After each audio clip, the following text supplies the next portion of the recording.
Hello and welcome to the RoH Podcast, Season 2, Episode 9.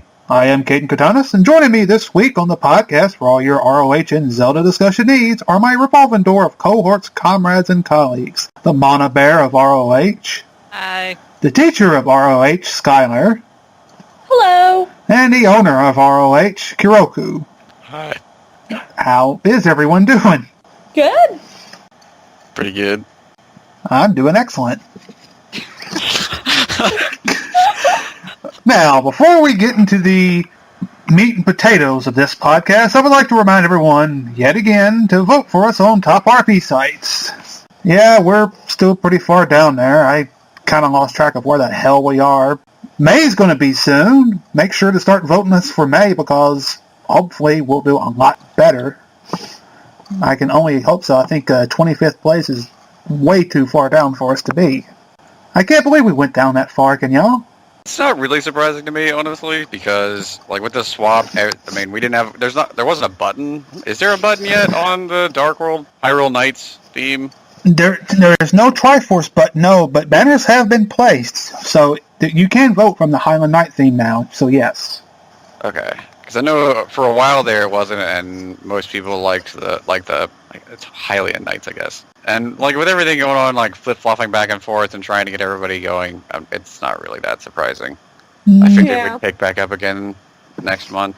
Next month, everybody needs to vote. We can pick our activity back up, get ourselves higher on the listing, and draw in new members to the fancy new RoH 7. Of course. So, vote. Damn it. Please vote. So aggressive. Hey, at least I didn't yell this time. True. Another big, important announcement, that happened this week was something that came up just today, actually. Kiroku, would you like to go into what happened with the chat announcement? So, there's been pretty consistent drama stemming from the chat lately. So, there's an announcement explaining how staff is going to start cracking down on that stuff to prevent it from happening because it's been messing with some of the staff enough that it's bleeding into their real life stuff too, and that's not cool. We're all here for fun, so we're going to start cracking down a little bit on that, and if you want the details, you should go read it. And honestly, that sort of drama just makes it less fun for everyone in the chats. We want it to be an environment where everyone can be having fun, communicating, building a good community, and not having to deal with drama. And if you don't, I'll bust your head. There's going to be some wig split in this mother if you don't pay attention. Holy shit. Yeah, this is really bad considering, I keep looking at your avatar and picturing that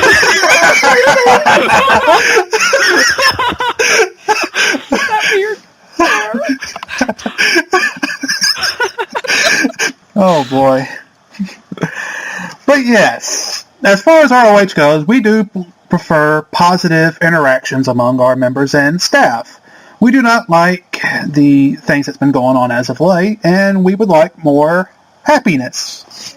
And I mean, a huge part of RoH is our community. We want it to be a community where as many people as possible are happy and comfortable and enjoying the site, since that's one of the big things we have going for us.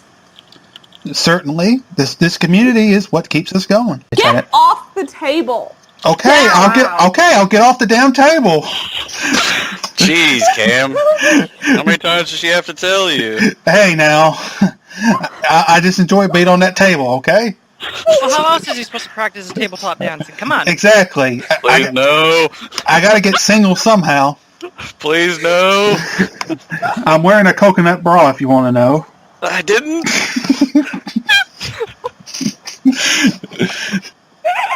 I'm sorry. It's quite alright. Okay, we're good. Okay.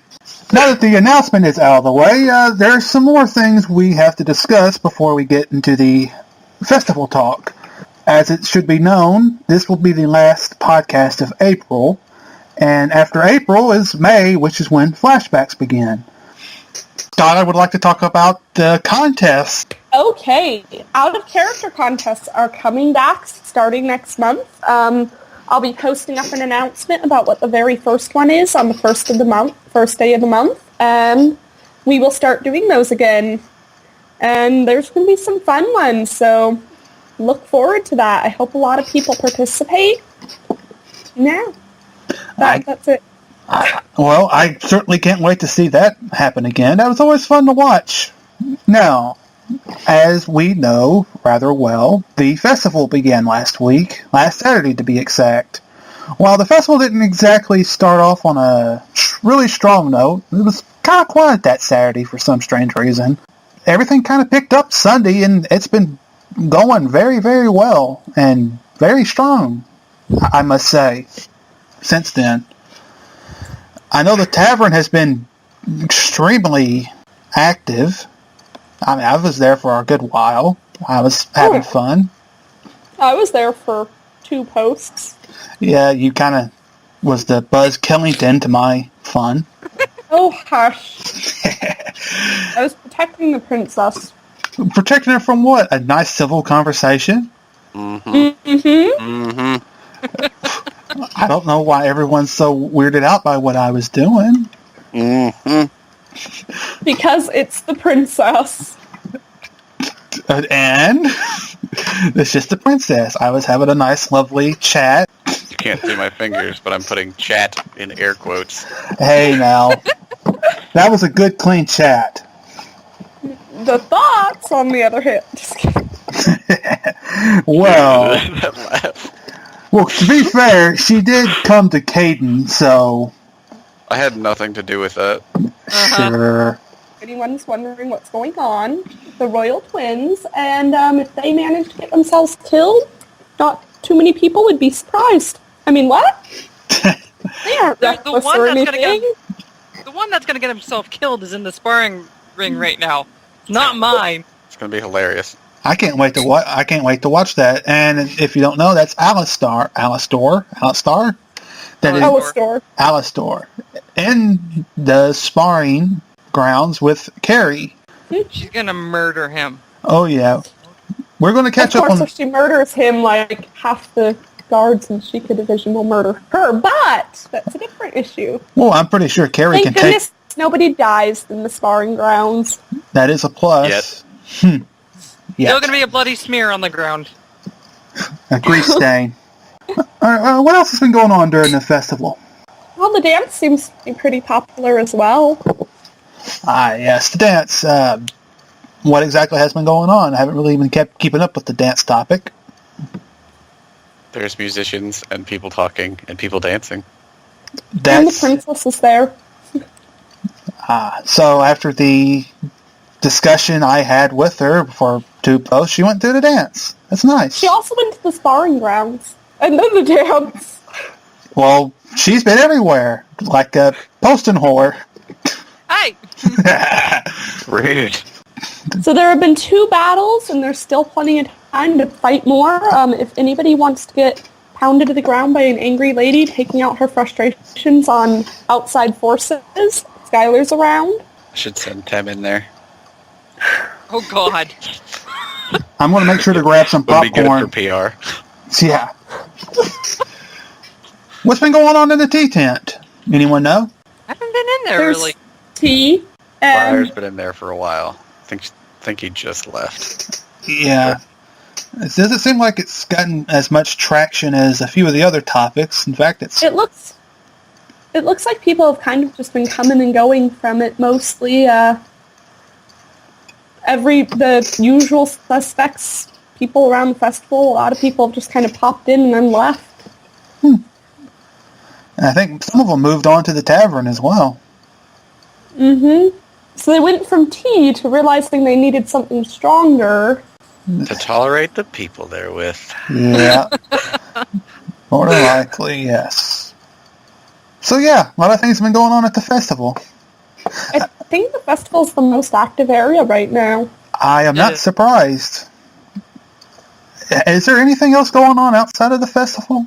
Yeah, Billy and Adara, I think, are still having It'll their be interesting. case. Down in Romania Village. Or Romani Village, I should say. And there's been a little bit of activity in Clocktown. Lily's shop has a couple people visiting it. Speaking of which, if you ever need role plays to do or quests to go on or anything random, come visit Lily. She will send you off to do different things. And Ryan's there now. Or take your money. What? Ryan's there? Yes, Ryan's there. Oh, God. The panic was real. Oh, boy. Yeah. This is going to go bad. So bad. No, it's not. Lily remembers last time. Nobody else remembers last time, but Lily remembers last time. Ryan knows something's amiss as well. This is going to be really fun. Lily doesn't just know something's amiss. Lily knows that she is being written by a really annoying writer, and so she wait a remembers minute. last time. So essentially, Lily is now the wall breaker. Yep. Yes. Well, Ryan's got to Lily join. full-blown knows. She just doesn't care. Or tell anyone, because that would be bad for business. If Lily and Ryan are alone, they could just break the fourth wall together just for the hell of it. Because we can, damn it. Yes. So if you ever want to talk to wall-breaking characters who won't let on that they're breaking the fourth wall, to you at least, or to your character, come by Lily's shop. Lily's Shop of Mystical Wonders. That's what I'm calling it now. So what do we expect from the festival at the start of the second week? You know, it's hard to say because every festival is different. Sometimes they're just smooth, calm festivals. People make connections, meet new people. Sometimes chaos breaks out. I remember 6 started off with a festival which fell into chaos, which resulted in the next festival having a no chaos rule. And then the end of the last festival on 6, yeah. It varies from festival to festival. Mm-hmm. Certainly. Somebody's gonna die. I have a feeling. Who's gonna die? Somebody will probably die. I don't know, but I have this feeling that somebody's gonna die before it's all over. Or there'll be a big attack, or something. It's a festival. Something's bound to happen. I'm betting Alistor dies. Oh boy. Sky would not be very happy. She'd probably be in trouble too. Hey, it's not her job to guard him. It's her job to guard Faye. So, Morrow would be in trouble. Probably. Exactly. Hmm. Skylar watches out for Alistair sometimes, but it's not her job. Because she has an equally frustrating twin to follow. I've I have noticed. no idea what you're talking about. Certainly. And I know that there is going to, I know for my characters at least, Caden is going to be meeting up with Artemis very soon. Yeah, there's a lot of people that Timorous is supposed to meet with, I think. Who else you got planned to meet up with Artemis, Kiroku?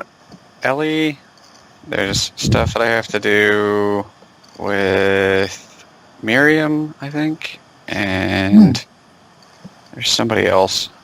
I do not remember off the top of my head. Well, Artemis certainly has a busy schedule. Popular. Mm. Well, we know who the cool kids on RoH are now. Well, it ain't me, that's for sure. Mana, what are your characters up to, aside from a certain princess? I have no idea, honestly. Do you just post while you're drunk and don't remember what happens afterward? Hey, what I do in my free time is none of your business. I don't know. Lyra's at the dance. Scarlet had a hissy fit and arcs with Briar and Co. And I don't know what the hell they're doing. They're all, okay, just as a side note, there are a lot of, characters with children in this RoH. A lot of them. Yeah. There's so That'll many be the kids in trend this for festival. Maybe that'll I'm be the judging trend everyone. for this one. RoH 4 was the typical hero and villain RoH. RoH 5 was the one nobody remembers. RoH 6 was the gray character one. And RoH 7 will be the get off my lawn, kids one. Well, I think I've got that down pat. yeah, we're all getting older and it's going to happen. I wonder who the villains are going to end up being on this RoH. Because, it's so new, we haven't seen yet who's going to be good or bad. Oh, at this point, it could be anybody. There's just big, wide open space there for anyone to swoop in and take that villainous role. Skylar will get so mad at Faye that she'll just turn around and become the biggest villain Hyrule has ever seen. Hmm. And let Faye escape and go play music. I'm pretty sure Sat was calling that last night. Just gonna snap.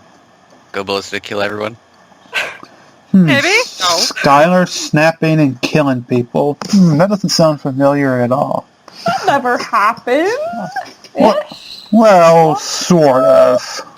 I mean, technically she was possessed.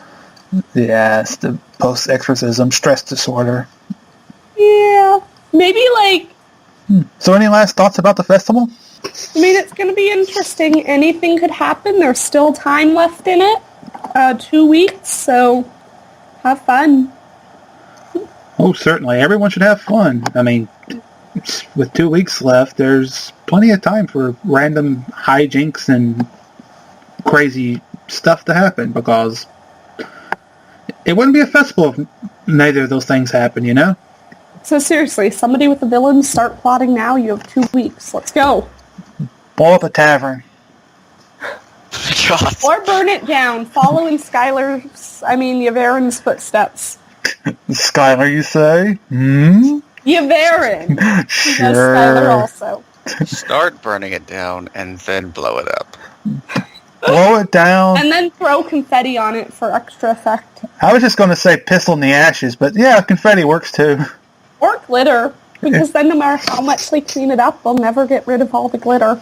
You're damn Because right. it makes it so much happier when they throw glitter everywhere. It just appeases the whole scene. Everyone loves glitter. Yeah. No. All right.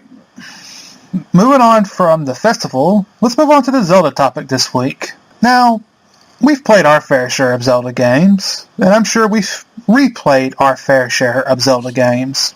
And if there's one thing I know about Zelda, it's that there is a high amount replayability within the Zelda games. Some of them not so much, some of them certainly. So I ask you, my cohorts, comrades, and colleagues, what Zelda games would you say are your personal favorites in terms of replayability? Mine is probably Skyward Sword, which is weird because I only played it a year and a half, 2 years at the most ago for the first time, but like, I don't play through it all. I never play through it all. What I end up doing is I just get myself far enough that I can fly around on the birds, discover the little islands, stuff like that, and then I just fly around on the bird, discover little islands, stuff like that. That's very interesting. Yeah, I literally play that game just to go flying around because it's so fun. I need to get myself a giant bird. Like a turkey? I was thinking more ostrich, so then at least I could pretend it's like a Final Fantasy chocobo or something. I think that's called an ostrich. Yeah. Well, I don't know what's so funny. Do with a turkey? I like how the first bird that came to mind was turkey. Turkeys are for eating, nothing else. Hey, And raising as pets if you're crazy. exactly. Like, oh wait, that was chickens. Never mind. That's why I like playing Skyward Sword. It's my most replayable one. What about you guys? Ocarina of Time because nostalgia. Nostalgia. Yeah, when I was growing up, this is gonna sound really ghetto, but like Nah. when I was growing up, like we didn't have cable for forever, and I didn't get video game systems until I was like in my middle teens. And for those of you who are not familiar with how old I am, the N64 came out way before, and like they'd moved on to like the GameCube by my middle teens. So what we would do is rent a Nintendo 64 from like Blockbuster back when those existed. Oh boy. We'd rent Ocarina of Time, and my sister and I would try and rush through the game as fast as we could to actually try and beat it before the rental period expired, like getting through school or whatever like that. So it's always fond memories from it. I remember renting games. I'll And then say. that desperate, like, non-stop playing where you learn that as kids, yes, you can pull off 24 hours straight of gaming. And Yeah. then feel horrible after. I felt great. Yes, well, we can't all be that lucky. No, you can't. Yeah, I remember renting games. I got the original Legend of Zelda. I played it so much that I got insane. I caught the insane. I wasn't aware you could just catch it like that. Apparently, yes. When you're 8 years old and playing Legend of Zelda and don't know where to go, you go insane. Yes. That explains everything about me, I'm sure. I'm sure that explains a lot about a lot of us. Yes. Well, I will say that of the Zelda games that I've played the most, I would probably say it's either the original Legend of Zelda or maybe Majora's Mask that I replay more than others. I don't know why. Majora's Mask, you would think with the 3-day cycle it would just get kind of tiring after a while, but there's got a charm to it. And the original is just so non-linear, you can play it so many darn times that you just play it however you want. Anna? The Wand of Gamelon. No. I had to. Yeah. Honestly, mine would probably be the two. Would be A Link to the Past or Ocarina. I've played quite a few times. Well, I can see that. Well, I don't know. The Link to the Past was a good one. Like, I don't know. The first one was hard as balls, and Yeah. Link to the Past was just a lot easier. I found it had a lot more story to it, so I enjoyed it a lot more. I should play it again. It's been a long time since I've played it. I have to agree. I should play it again as well. In fact, I probably should replay like all of them that I can, because it's been forever. Play them before the new one comes out. Which, if memory serves me, with the recent news, it's going to be, what, next year before it comes out? Yeah. Yeah. Well, it wouldn't be a Zelda game if it wasn't delayed at least 15 times. Well, if they delay it, they make sure that it's a better game, which would be nice. I mean, yeah, history shows delaying a Zelda game makes it better. I think you could say the same thing about just video games in general. Not exactly. Duke Nukem Forever is an exception to this rule.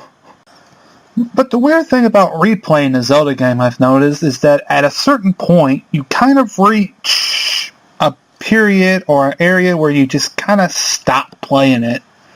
For me, I don't know why, but I love to play Majora's Mask, but once I get to about the water temple, the Great Bay Temple, I kind of just go, I don't really want to play this anymore, and I forget about it for like 6 months, then I start playing it again, and the cycle continues. Okay, not really 6 months, that's just a random date, but you get my point. Do any of y'all kind of go through that?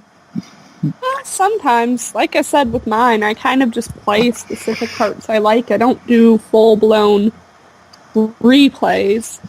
I've never actually finished Majora's Mask. I've gotten up to Stone Temple Tower like 5 times with like every mask you can get up until that point. And then like whoever I'm borrowing a game from like has to take the game again. So I never have ended up finishing it. I have it on 3DS now, I just need to beat it. I'd highly recommend it. Mana, what about you? Okay, Ocarina. I said this last night in just chat, but I play until the Forest Temple, and then I hate it, and I won't play it until my sister beats it for me, because it creeps me out. Stupid Poe Sisters and goddamn Floor Masters, I won't play it. My sister has that issue with the Shadow Temple. Oh, the Shadow Temple's gross too, I hate that. I love the Shadow Temple. It's the stupid Floor Masters, they just creep the shit out of me. I can see that. Ocarina of Time does have a lot of stopping points. Usually, to me, it's Water Temple, though it's not quite because I dislike the Water Temple. It's just, I don't know, for some reason, getting to the watery part of a temple in a Zelda game is like my stopping point. I'm like, screw it, I don't want this anymore. The fishing pond's great, though. I usually play Ocarina of Time just for that. Really? Yeah. See, I always avoided the fishing. It bored me. Yep. Yeah, same thing. Really? Y'all didn't like the fishing? Yeah, I was so bored by the fishing. I would avoid it as much as possible. Wow. I always thought it was like one of the best like mini games because it's just fishing and it's different. I don't know Well, why. it's fun, but I wouldn't go play the damn game just for that reason. I actually have, believe it or not. I've just booted it up and like, I'll just fish for a couple of hours, and I do. Of course, I was Okay, like, maybe I'd do that for the slingshot game, because I used to be really good at it, but now I suck. But I used to play it for that reason. I never liked the slingshot game myself. Actually, yeah, that's kind of an interesting topic we can kind of bring up. Favorite mini game in a Zelda game, because Zelda game is known, if anything, aside from having the same plot in every game, just about. It's all the kind of unique mini games from game to game. What do y'all think is the best ones or worst ones? Anyone that I can win money in. In other I words, like those ones. in other words, just about every one of them. They fails. Did Link Between Worlds have the that really awful digging mini game? The one that was in Link to the Past? That's the one that I'm thinking of. Yeah, Link to the Past. A Link Between Worlds had a really neat one where it was like treasure chest. Yeah, it wasn't digging, but it was the treasure chest, kind of. Which I won a ton of money on and then lost it all. All of it. Yeah, I can kind of see that. I haven't played that game yet. But I do know that there is a digging game in A Link to the Past where it's like some guy, you have to pay like 80 rubies to dig through a field, and I think you have to get a heart piece from it. And the heart piece is always hard as balls to find. Yeah, I hated that. I could die in a fire.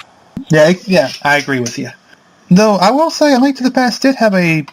Let's see if I remember correctly. It does have a treasure game where it's like a room full of treasure chests. And you have to open it. You have to open one of them, or you have to open 3 of them. And like whatever you get in the 3, it's like what you get, and it's like a lot of money. I think there's like you win like 500 rubies or something. It's always fun. Good way to waste all your rupees. But I will say this: I hated the Bombchu bowling alley and Ocarina of Time. That one was nasty. I liked that one. Oh gosh! It was like it always felt like it was difficult enough. Like you had to actually like pay attention to the timing and stuff, whereas the other ones were just I'm gonna plink this arrow right where it needs to go at this time. That's really, really predictable. Yeah, that's true. And yeah, I will have to say, the Bombchu bowling alley is kind of random because you got to watch out for the traps and the giant bloody chicken that always gets right in your way when you think you got the perfect spot. I have to agree. I've played it way more than I should have, though it's probably just because I wanted that damn heart piece. Mm-hmm. Stupid chicken. Yeah, and the thing is that even though Bombchus are practically useless in the game, that's about the only place you actually use them. I really can't think of any other areas. I'm trying to think of any. I can't. I think the Spirit Temple, you need to use it in like one area, maybe? Yeah, otherwise they're useless. Yeah. At least in that game. Slightly more useful in Majora's Mask, but not by much. No. Depends on whether you want to make it difficult on yourself or not. Yeah. Yeah, if you want a challenge. Has anyone ever beaten the treasure chest game in Ocarina of Time without the Lens of Truth? No. I think the farthest I got was the red rubies, and I lost. I'm pretty sure you can, obviously you can do it without the Lens of Truth, but I kind of do wonder why you can't use the Lens of Truth on other chests throughout the game aside from those and that. Wait, can you not? No. No, that's the only place you can use Lens of Truth on chests. They use different wood. Yeah, they use bad wood. God.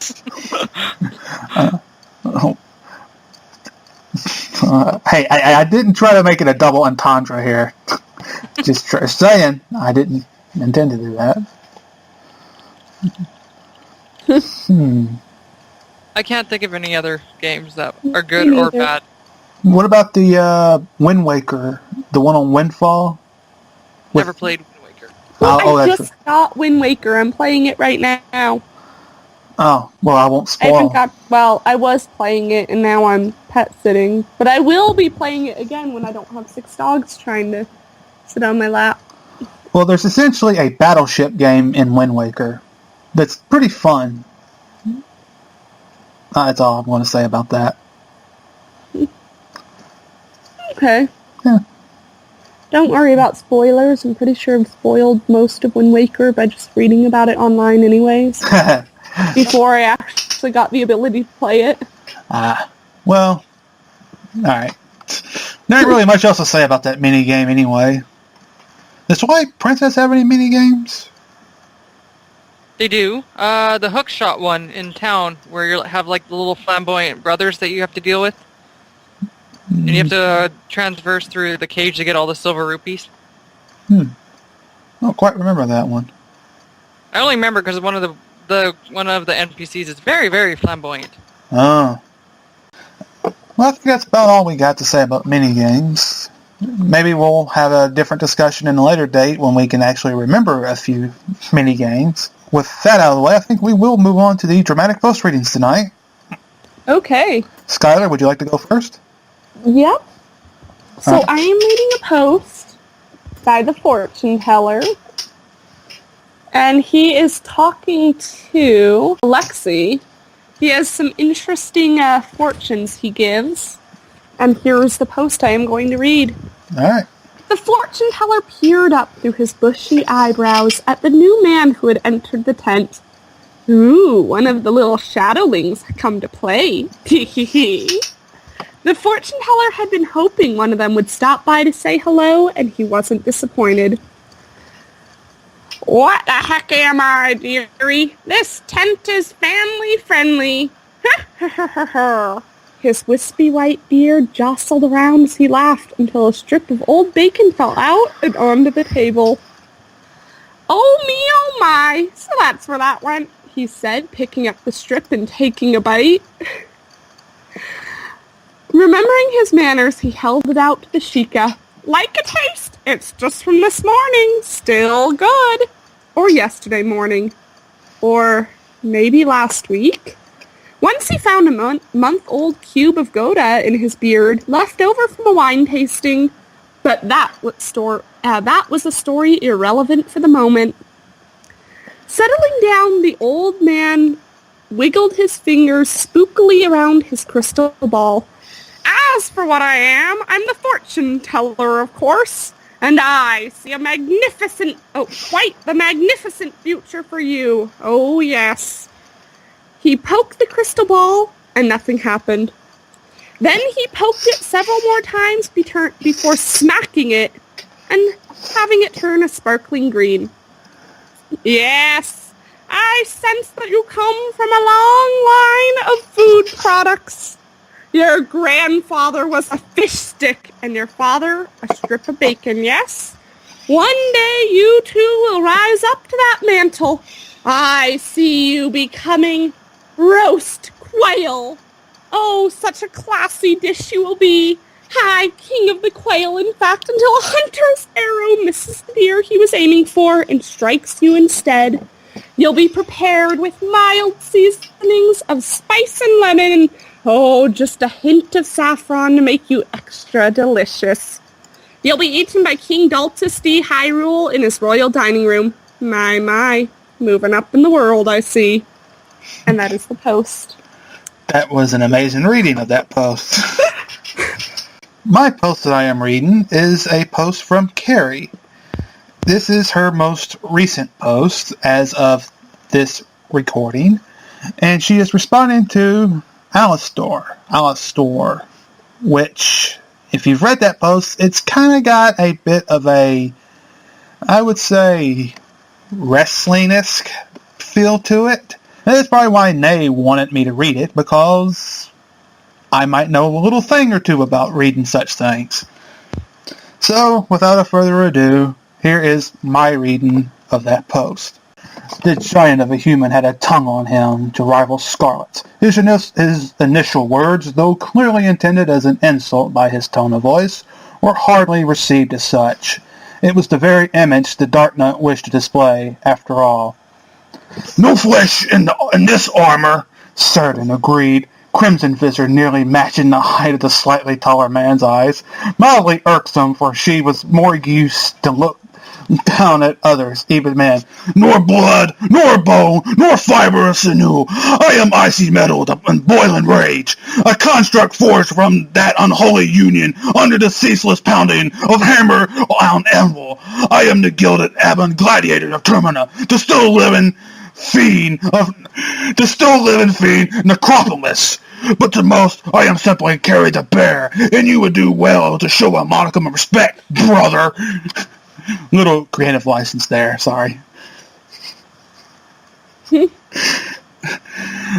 were eyes on them now, and all for the better.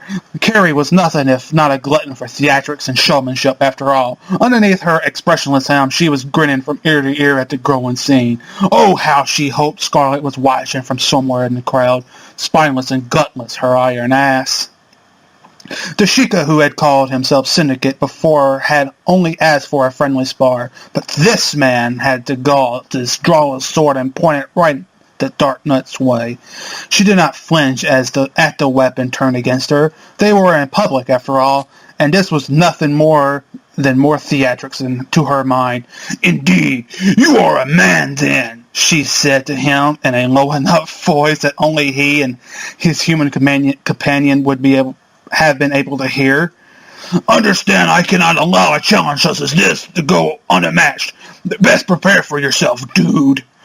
Turning to address the onlookers, Carrie spoke up loudly, the mild enchantments in her helm providing a resounding echo of her distorted voice. This man has challenged me, openly and brazenly, with weapon pointed at my breast. I am honor-bound to accept and meet him in the sparring ring. Man, she stepped to the side to bring her opponent into full view of the crowd, more faces turning towards them as she made her announcement. Armor-clad arms raised up with a dramatic flare. Tell us, who is the brave champion or stubborn fool who dares draw a blade against the bear? The good people of Lon Lon and the guests of the festival must be dying to know. Jack. Not that Jack, but it was just someone called Jack, I'm assuming. Her enthusiastic encouragements of the crowd drew several cheers and cries. Ooh, yeah! Who's fighting the bear? Brave Mang, who could he be? Beat that bitch and drag her back to Termina to rot in prison. Carrie, that's a slobber knocker, Carrie, by God! That was impressive. Obviously, I should not have gone first. I should have gone second so I could, outdo that. Yeah. I mean, what? I'm not competitive. I'm going to say that's probably the most aggressive voice I could have possibly came up with. That was very aggressive. Hey, wrestling promo? Come on. Yeah, you're right. I mean, I was practically channeling Hulk Hogan there, so... Almost. And on that end, brother, this is the end of the RoH podcast. You're going to join us next week where we talk more about the festival, and there's more things going on. And this is Hulk Hogan saying, train, say your prayers, take your vitamins, be true to yourself, dude, because if you're not, I'm going to get these 24-inch pythons on you, brother. Have a nice day.